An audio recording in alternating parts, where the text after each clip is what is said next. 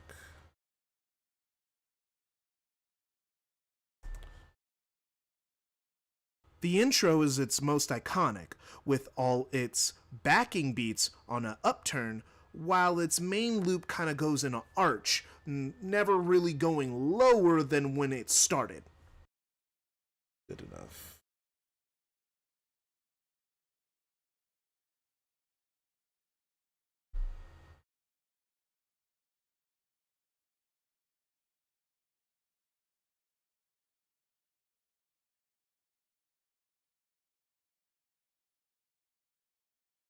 Down.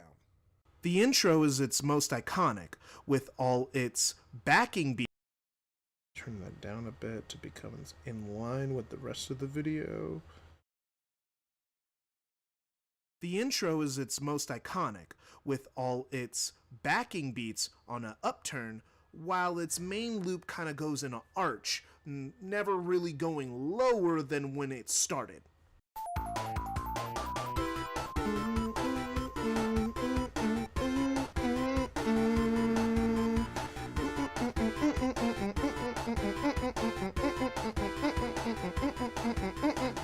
But when we get to the main loop, while the top track still keeps that upbeat tone, there's a lower key scale in the background heading down. To me, it was always oddly dramatic, and honestly my favorite part of the song.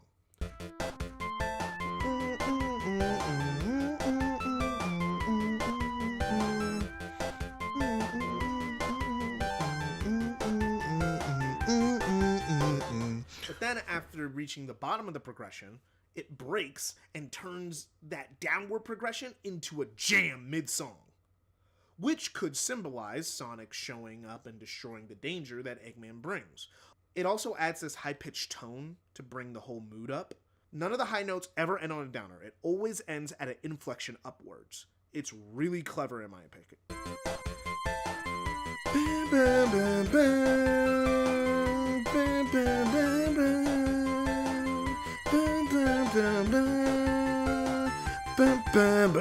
The last part to talk about is the breakdown.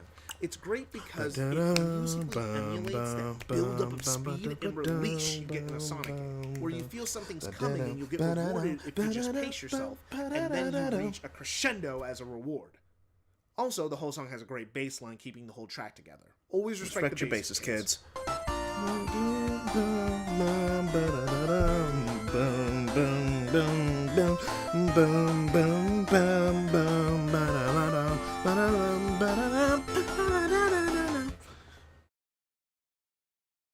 Alright. Okay, so what's the next part? Okay, I fixed that part a bit. Okay.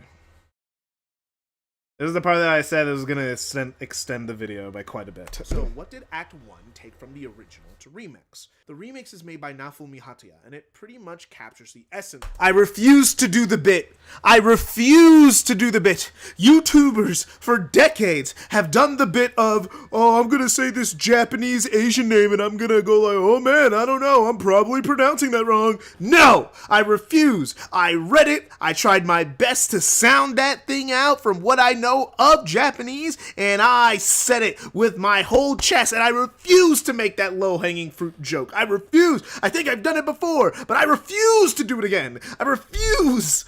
We have progressed as a society past the need for, oh, I'm saying foreign name wrong jokes. No, you say it wrong with your whole chest, and then someone corrects you in the comments. It's free engagement. The original. It adds some 808s and an even better bass line. Like, this shit is groovy as fuck. But it also gets rid of some things. It gets rid of the downward note progression and its place is this really far in the background, like I only noticed it while listening to headphones and focusing on my right ear far in the background. Digital beep bop kind of thing doing some parts of the progression. I wish I could separate it out because most of you won't know what I mean. I'm sorry, I don't know how to do that. I love how it transitions to the breakdown, though. In the second run-through of the main loop, it actually... Okay. I structured this a little bit harder. The remix is made by... I don't know when I'm supposed to play the music. Much captures the essence of the original. It adds some 808s and an even better bass line. Like, this shit is groovy as fuck. I think I should add it there. But I don't know when to end it. I didn't really do myself any favors. It'll be fine for a video pacing, but like as the editor, it's kind of annoying to work with here.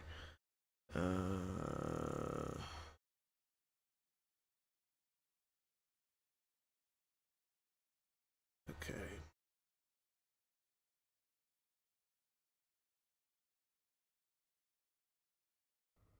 But also,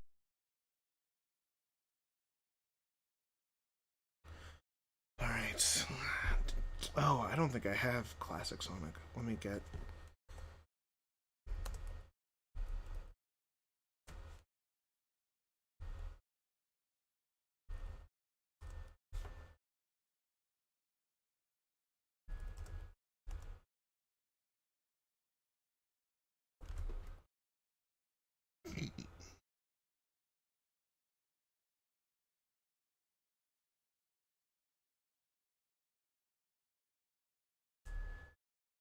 I'll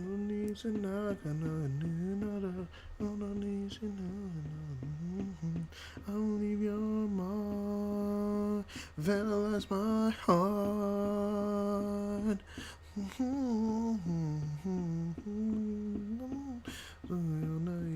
leave your mark, vandalize my heart. I am all of me. I am all of me. I am. I hear no, see no evil.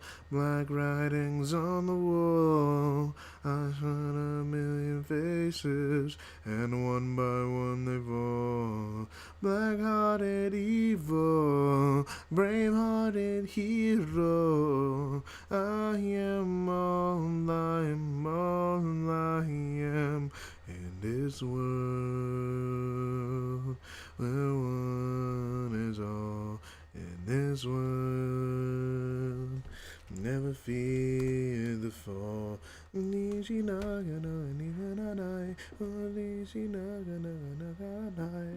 be your mark, analyze my heart. No, circle, leave your mark, analyze my heart. Oh, I already have the modern ones downloaded, probably from a separate project. Well,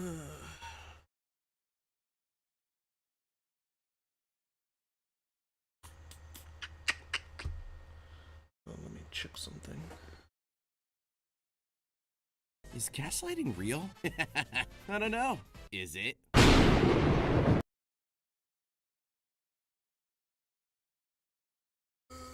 I'm not gonna get into that.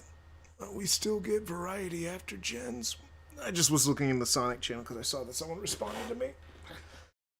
I said, oh, we got variety till after gens. No, we got variety. We still have variety. It still happens. It's just a different type. It's just... You can't tell me Frontiers has all the same sounding music. That's just objectively untrue. The open zone music, the boss fights, and the even Forces has different sounding music all across its entire discography. Shut up! Anyway. Essence of the original. It adds some 808s and an even better bass line. Like, this shit is groovy as fuck.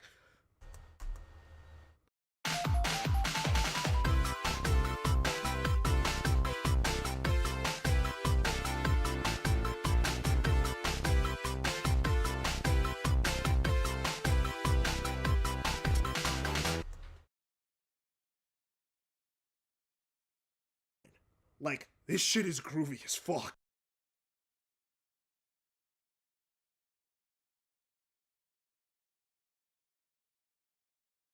Is groovy as fuck.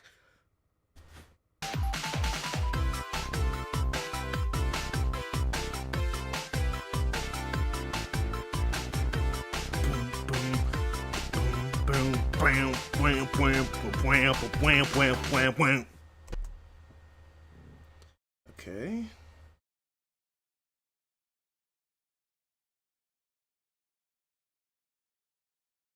but it also gets rid of some things. It gets rid of the downward note progression and its place is this really far in the background, like I only noticed it while listening to headphones and focusing on my right ear far in the background. Digital beep bop kind of thing doing some parts of the progression. I wish I could separate it out because most of you won't know what I mean. I'm sorry, I don't know how to do that. I love how it transitions to the breakdown though. In the second run through of the main loop, it actually gets a distortion effect on top of it that I'm pretty neutral on. It also hides the high note progression I mentioned. You can barely... Okay, so I'm just gonna leave it here because most of you won't know what I mean. Okay, then I'll play the main loop, and then I mentioned the second part of the main loop somewhere, so I guess I gotta do that also.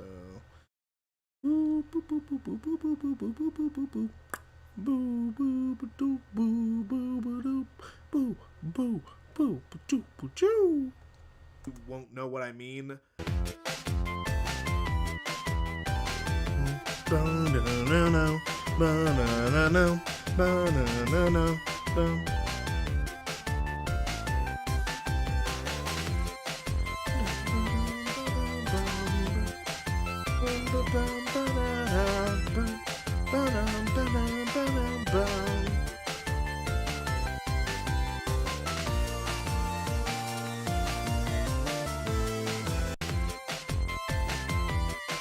Okay, so just do the main loop once.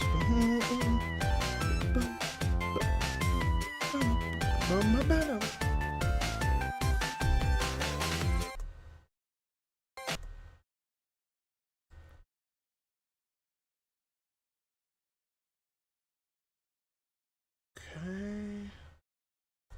I'm sorry, I don't know how to do that. I love how it transitions. Okay, let me move that back here. To the breakdown though.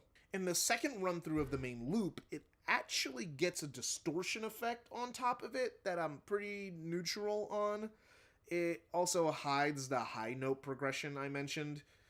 You can barely hear it, but more than the previously mentioned. It's still a great instrumentation on its own, but as a remix, it's removing key parts of the original track. Taking a track that had some drama in it to just be a cheery revisit to a place that everyone likes. Well, liked. I think T-Loops would go on to make a better remix The thing I really fucking love in the breakdown is this shing effect in the background. This gives the illusion a better remix to the track in Mania. Okay, but a thing I really fucking love in the breakdown is so cool. It misses the mark taking details from the original, but okay, I talk about transitions to the breakdown though. In the second run through of the main loop, it actually gets a distortion effect on top of it that I'm pretty neutral on. It also hides the high note progression I mentioned. You can barely hear it, but more than the previously mentioned. It's still a great... Okay, because I talk about something specific, I want that to be in the viewer's mind for that entire part, so let's keep it there. Let's figure this out. More than the previously mentioned.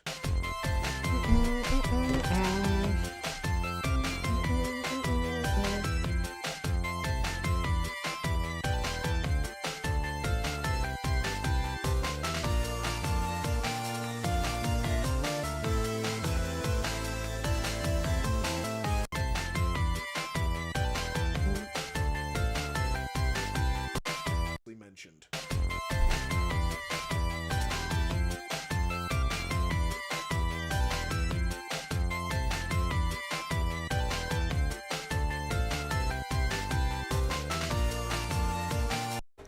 What am I talking about? Because like I think I know what I'm talking about. Effect on top of it that I'm pretty neutral. Transitions to the breakdown though.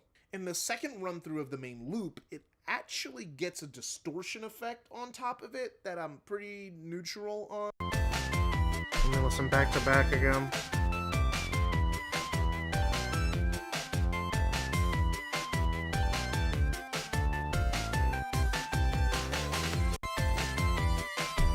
Oh yeah, I know what I mean.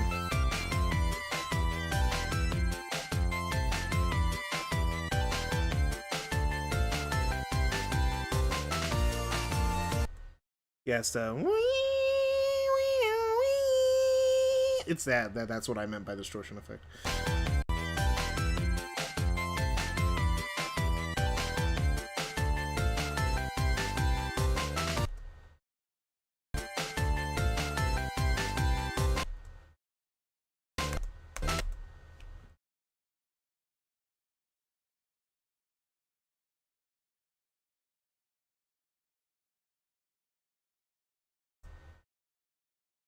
It's still a great instrumentation on its own, but as a remix, it's removing key parts of the original track.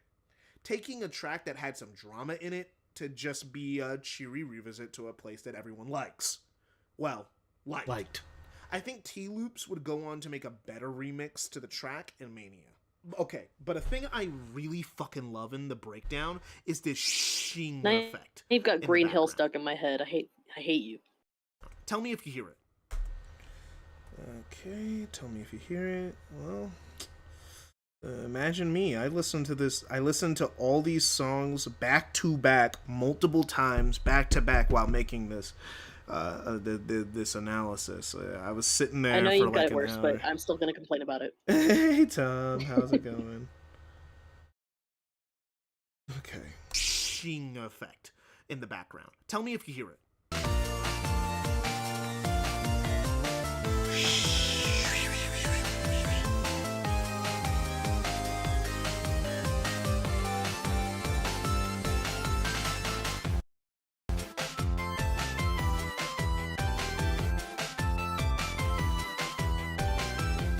Oh, this is what I meant.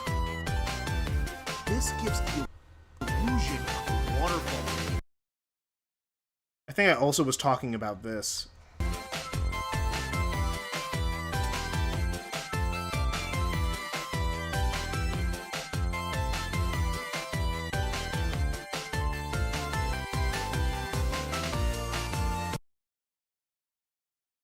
Yeah, so let me use this, because I think this is what I was talking about. I just didn't write it properly.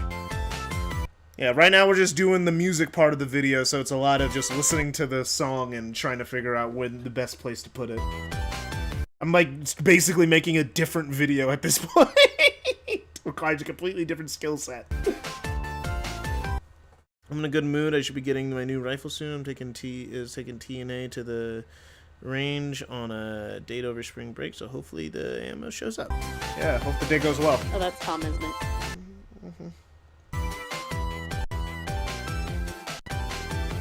We're rooting for you.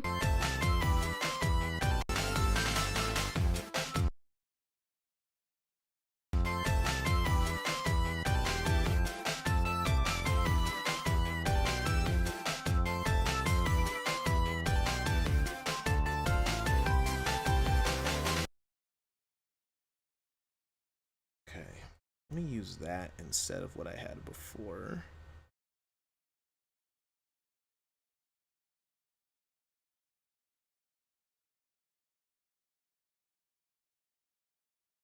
Okay, let me delete this. Because I was like, distortion effect. I guess that's what I meant, but no, this is the distortion effect I meant. More than the previously mentioned. A high note progression I mentioned. You can barely hear it, but more than the previously mentioned.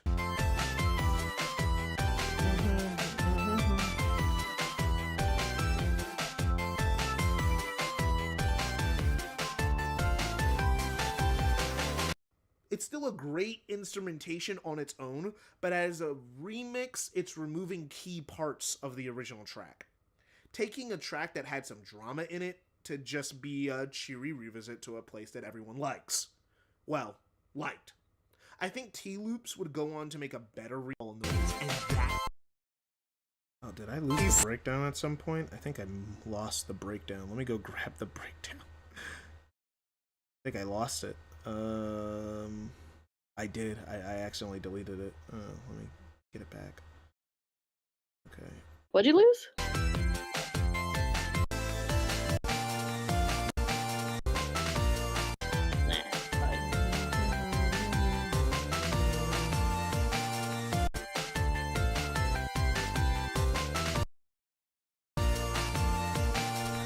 buff girls like me, so it's like so it's good right now. I'm just making sure A can handle the recoil of an AR-15.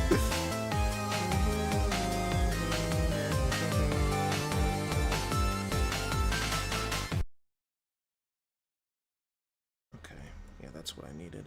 Okay, put that back.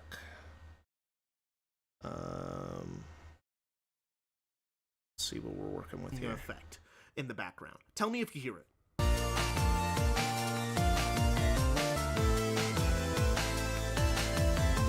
That's an insane amount of rounds.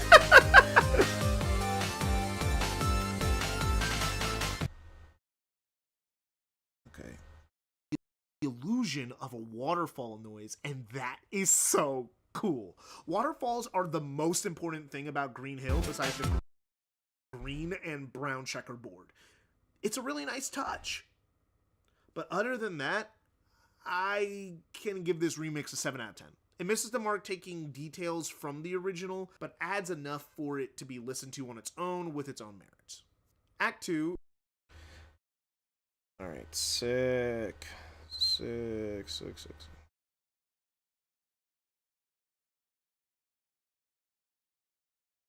Alright. Done with Act 1. That is so cool. Waterfalls are the most important thing about Green Hill besides the green and brown checkerboard. It's a really nice touch. Other than that, I can give this remix a 7 out of 10. It misses the mark taking details from the original, but adds enough for it to be listened to on its own with its own merits. 600 is an insane amount of rounds, though. The break-in period for a new pistol is 1,000 rounds. 600 rounds is insane, because, like, how many rounds fit in a pistol? Like, I'm thinking about, like, the amount of clips. About 10. About 10, like, 10 to 12, right? Like, right? Like 10 per clip, yeah. 10 per clip. In games, it's usually... Depends on the model. In games, it's usually 12 or 14, so I'm guessing it's just 10 in real life. But, alright, let's say 10. That's a lot of shots. That's a lot of clips. Yeah. 10 rounds per clip in a 9mm. That much I know. 600 is a lot, man. Break-in period is 1,000 rounds. What are you shooting at to shoot that many times? Now, 100 I can see why. But, like, 600? Damn. No. Who are you he said that, like, a break-in is... my pistol holds 13 rounds. Okay, even with 13 rounds each. Alright. That's still a lot. Like, you can't say it's a little bit. Like, 600 is a lot. Yeah, that's still a lot, dude. It's not a little bit of ammo. I say this as someone who does not own one. I'm just saying, 600 is a lot. Like, you could. That's enough to fight a small war. You could cause a lot of damage with 600 rounds.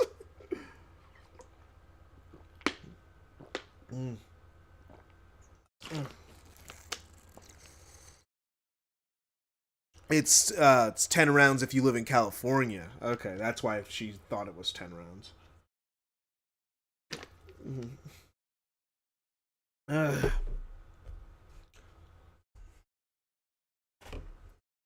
That's around 46 magazines. Yeah, that's a lot. 46 magazines is a lot. Oh, not clips, magazines. What's the difference between clips and mags? I don't really. Clips are something different? Don't ask me. I actually don't know the difference on that one. Okay. Yeah, I'm not a gun person. I don't know the difference. I remember there was a meme with Moist Critical. He was like, these are clips. These are mags. Know the difference. Like in my head, mags and clips were like interchangeable. I just know that there is a difference. I just don't know what the difference is. Someone have to tell me. With its own merits. Act 2 is composed by Jun Senoue, and of course, is a banger. Now, this song asked a question: what if Green Hill was hype as fuck? It's almost impossible to listen to this and not have a smile on your face. 2 words: trumpets and guitars. I fear it's peak. God, I hate myself. That took him so many takes to say and not make it sound really stupid. Repeated that for like 3 or 4 minutes. It's going like, I fear it's peak. I fear it's peak. I try to find a way to say it that didn't sound terrible. Green Hill was hype as fuck.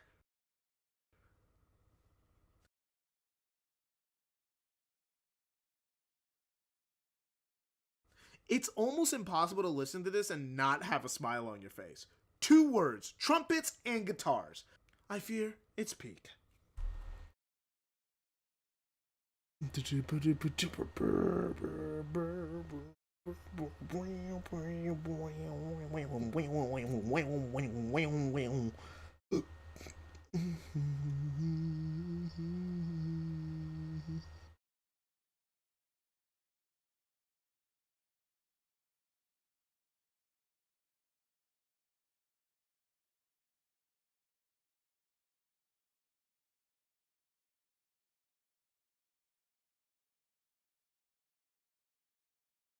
Alright, let's get the Green Hill Act 1.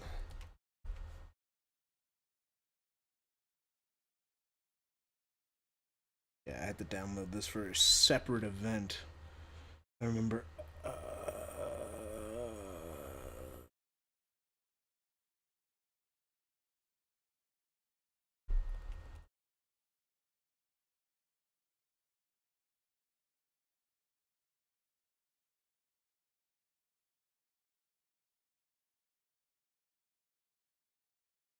Oh, I accidentally have it as a video. Let me fix that. Let me just detach the audio real quick. There we go. We don't need the video anymore.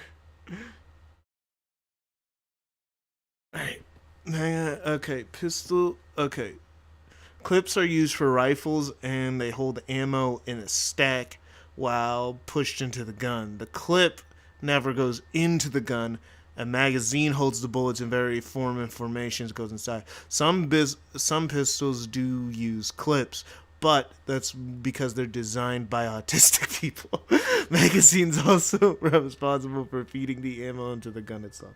All right, well, thank you for the clarification, Tom.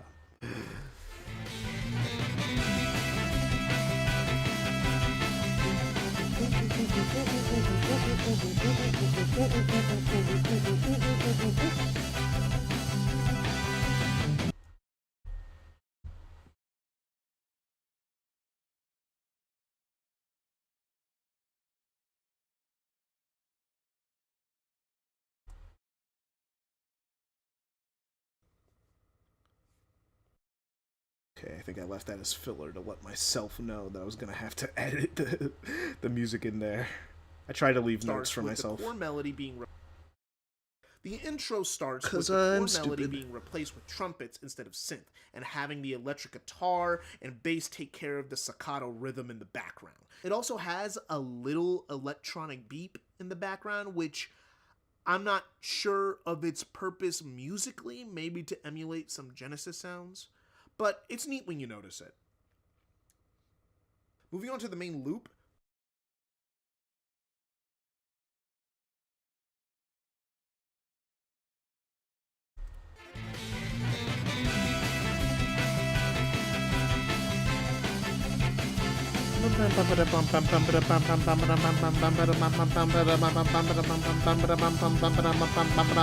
The intro starts with the core melody being replaced with trumpets instead of synth, and having the electric guitar and bass take care of the staccato rhythm in the background. It also has a little electronic beep in the background, which I'm not sure of its purpose musically, maybe to emulate some Genesis sounds. But it's neat when you notice it. Okay. Synths come to the forefront. Moving on to the main loop, the trumpets get moved to the back, and the synths come to the forefront. The guitars are still in the background, adding an extra layer. The trumpets get to adapt the lower undertone of the original song, but just the second half of it. The breakdown is so fucking good. Okay, yeah, I just kind of start talking about the breakdown really quickly. So I gotta have this, slide it in here. My script writing abilities can use some work. I'm gonna get better at doing this. I've never had to write like this before.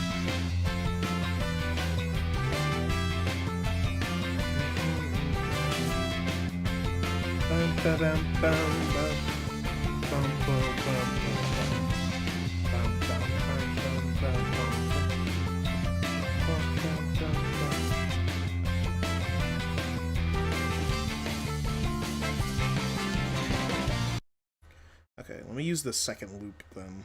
I don't need to use both loops. No point. T might be staying the night with me tonight, so yeah, might have her join the stream. That might be fun. Oh, I'll be done before then. My own girlfriend's supposed to be coming over around that time, so I'm just trying to stream as much before she get as much editing done before she gets here. Yo.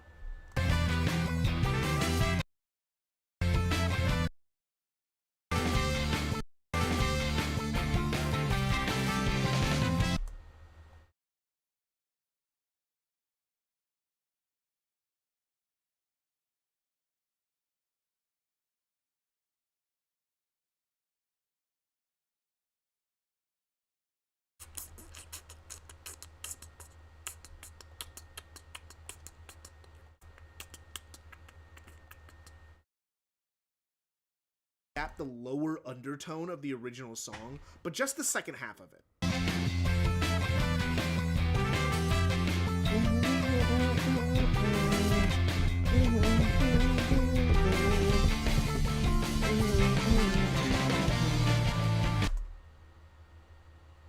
Oh no, maybe I should just use the first one. Yeah, I'll just use the first loop.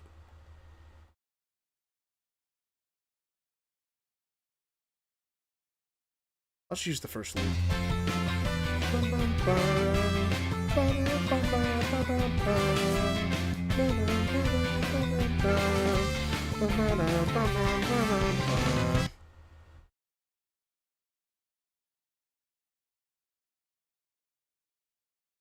What the heck? Oh, I accidentally clicked something, didn't I? Yeah, there we go. Select. There we go. That's what we want. That's what we need. Although I have realized the logistical issues. If I have both of them stay the night at the same time, I'll need a bigger bed. Until then, I'm going to Isol Lip and only sleeping with one at a time. Yeah, you need a king size or something, right? For 3 people, you need a king size. Ugh.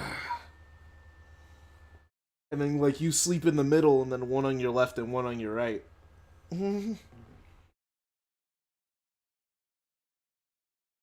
Just the second half of it.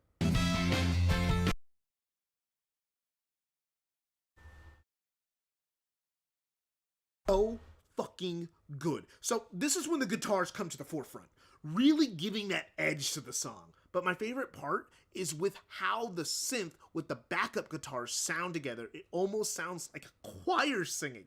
I don't know if this was on purpose or it's just me hearing things, but it genuinely sounds like that to me. Tell me if you hear it yourself. Yes, interacting with the audience, so they're more likely to say something in the comments. Engagement.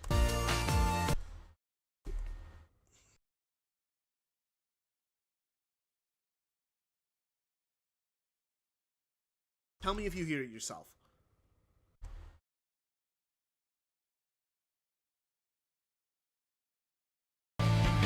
It genuinely sounds like that to me. Tell me if you hear it yourself.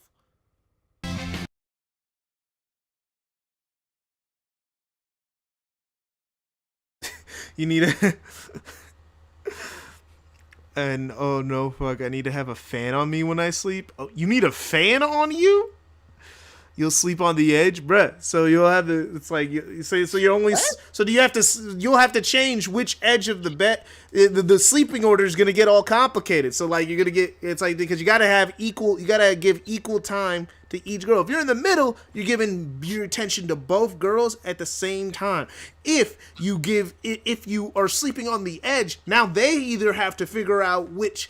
Like they got to figure out, okay, well, I'm gonna sleep in the middle of the night, I'm gonna sleep in the middle. They're gonna have to rock paper scissors that thing to sleep next to you, or you got to switch edges of which side you're sleeping on. So hold on a damn minute. Or you're taking them both home at the same time. Yeah, he's been doing that. He's dating both of them. More power to you, I guess. Damn. It's like he's dating both of them. Unless they're bisexual enough that one of them's okay with being in the middle. It's like you gotta make sure. Are they both dating you, or are you guys all dating each other? That's the question you gotta ask. Polycules get complicated. It's like are they both dating you, or are they also dating each other? Because the way to perfectly make that work is if they're also dating each other. Because then it doesn't matter who sleeps where. You know? Then it doesn't matter. I mean, it might matter a little bit, but then you just got an unhealthy polycule.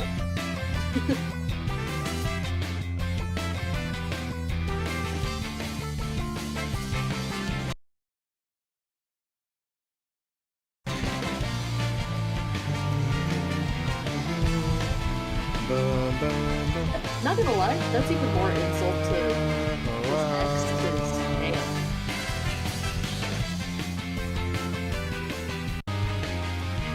Like, that's impressive.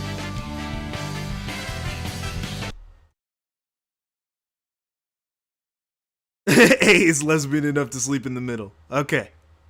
Then everything's good. Then A sees that she's also dating T. Yourself.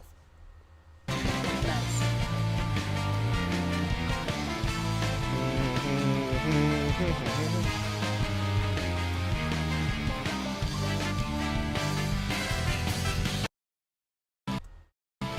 I forgot to say where I was going. I gotta pop out to the post office real quick. I'll be back later. See ya. Okay.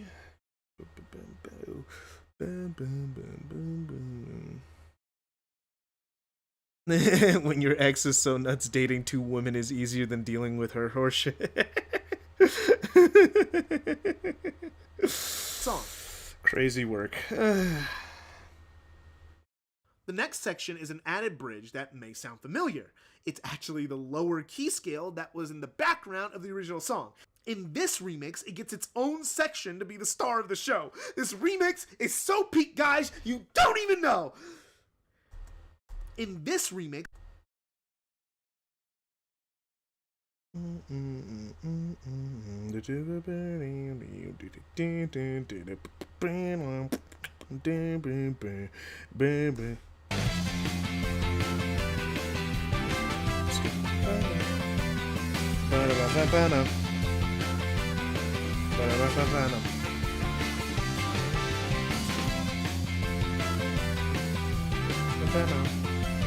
When does it get to that part?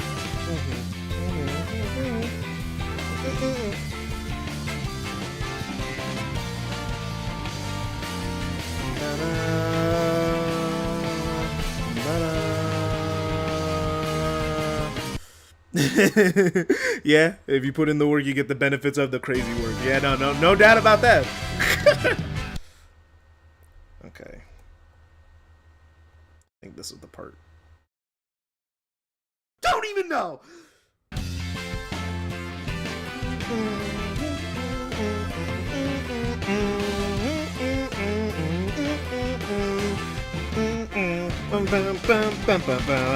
Oh, I love that so much. I love that part. I love that part so much. It's actually really good. It's so fucking good. The part's so good. It's so good. He cooked. He cooked. Oh, I love that part so much. The next section is an added bridge that may sound familiar. It's actually the lower key scale that was in the background of the original song. In this remix, it gets its own section to be the star of the show. This remix is so peak, guys, you don't even know. Let me cut my little gasp for air because I have terrible breath control. Background of the original song. In this remix, it gets its own section to be the star of the show. This remix is so peak, guys, you don't even know. Don't even know.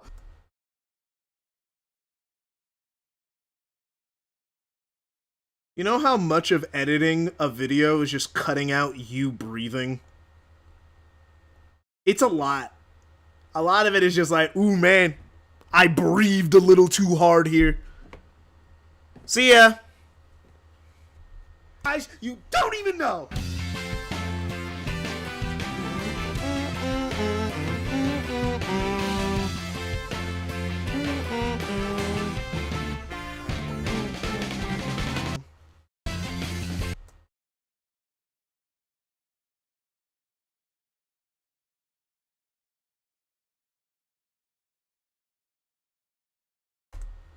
Every single instrument stops. Oh, yeah, when are you heading out? Oh, she already headed out. With all the mixed feelings, gameplay.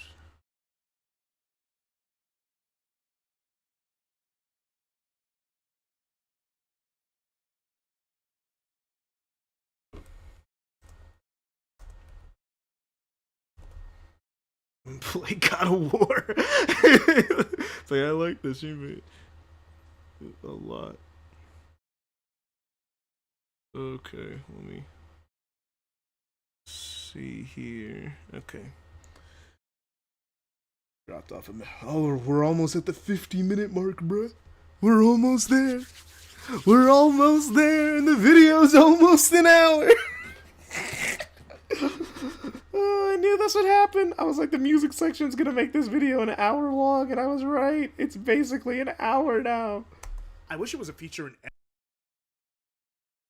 every single instrument stops just to pay attention to my favorite part of the original song. It's like this remix was made for me. And I do love how it does slow down just a tad to get that emotion in there. It's honestly my favorite version of Green Hill. But did you know there's another version of the song? Okay, I think I plan to play it later. I play it again. It's honestly my favorite version of Green Hill. But did you know there's another version of the song? Okay, I think I'm done with the original version then. Let's slide everything over. Delete this. I wish it was a feature in every. It changes when you run fast. Not exactly when you boost, as seen here. Okay, now that's a visual clip. I'll add. I did do it, but like, when did I do that? I know I recorded me doing it without the boost, but like, I can't remember when I did that. Let me check through my footage. Let me check something real quick, because I know I recorded footage of the music turning on with me just running. And it was kind of funny, but I don't remember when I recorded that. Was it this?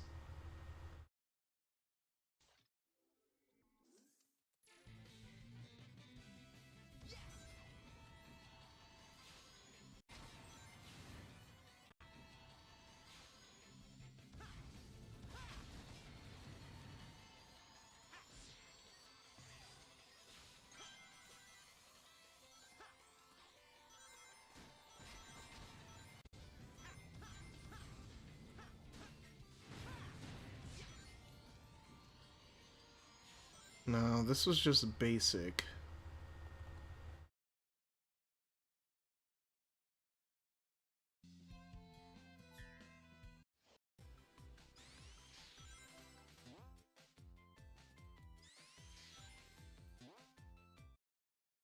that shit back in fucking February.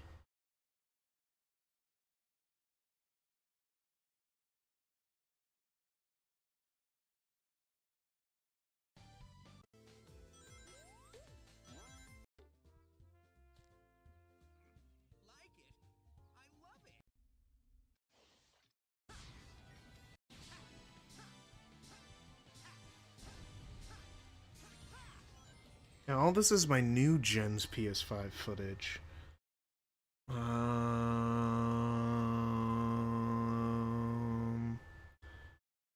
So then when did I do it? Gen's Green Hill? Did I do it here in one of these? Wow! Than rescuing Gene place to. Because I know I did it, I just don't remember when. God. Oh.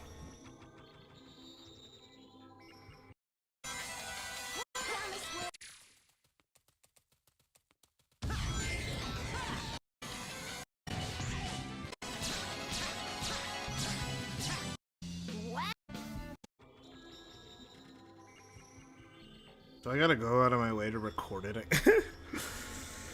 If I do, I'll just do it later. Since I'm almost done with this section.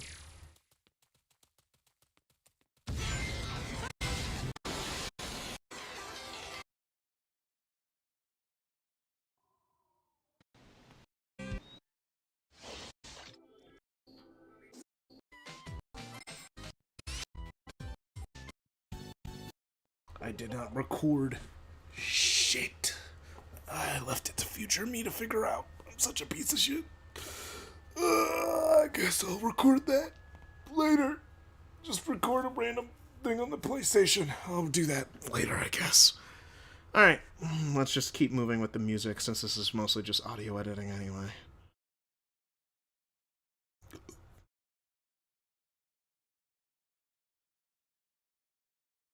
Not exactly when you boost, as seen here. I'll leave that pause so I can just do that later. The version of this song that I have to gush about. I'm joking. There isn't much to say besides the fact that they have the drummer playing double time, and I think the guitarist is playing more notes to add to the speed, because the songs are the exact same length. I played both the songs at the same time, and they're basically in sync. But it's a cool feature that should be spotlighted. I wish it was a feature in every boost.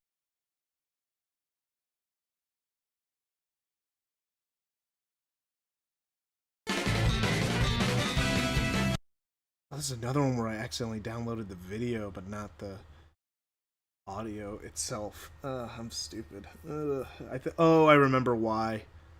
I remember why that happened. That all makes sense now. Yeah, because this was for the SA2 video where I was talking about something. And I was just like, yeah, I could put the videos just there, back to back, and that saves me time. I was thinking about saving time at the time because I was like, oh, well, I fucked it up. But hey, a cool feature I don't put a picture.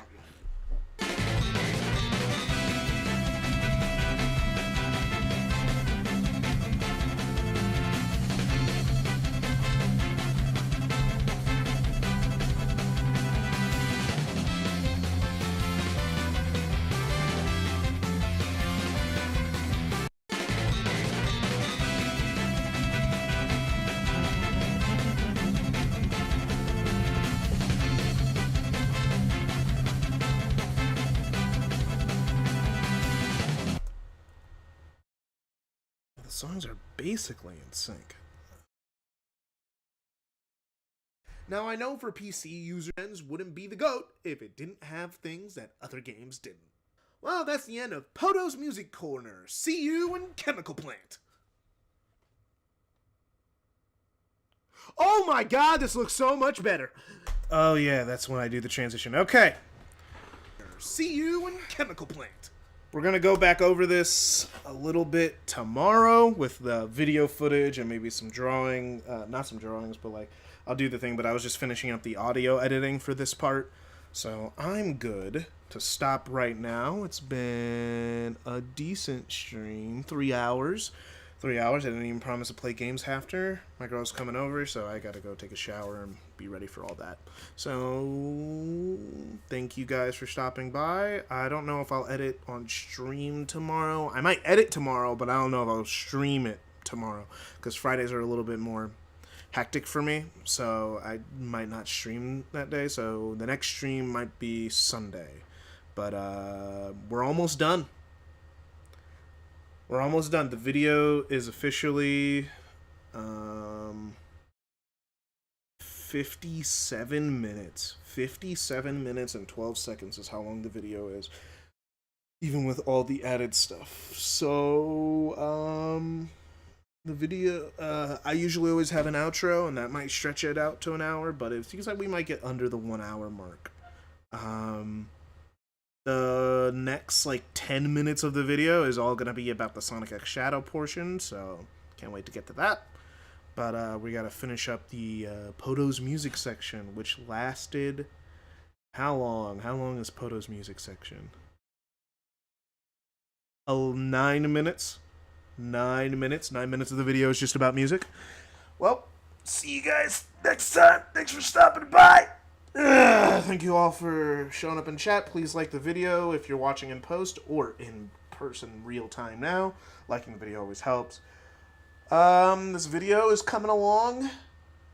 Hopefully everyone likes it. I'm almost getting to the point where I just gotta wait for some artists to submit me some stuff. My thumbnail is currently being worked on. I already paid for that. And then also I have my girlfriend working on a comic for the start of the video.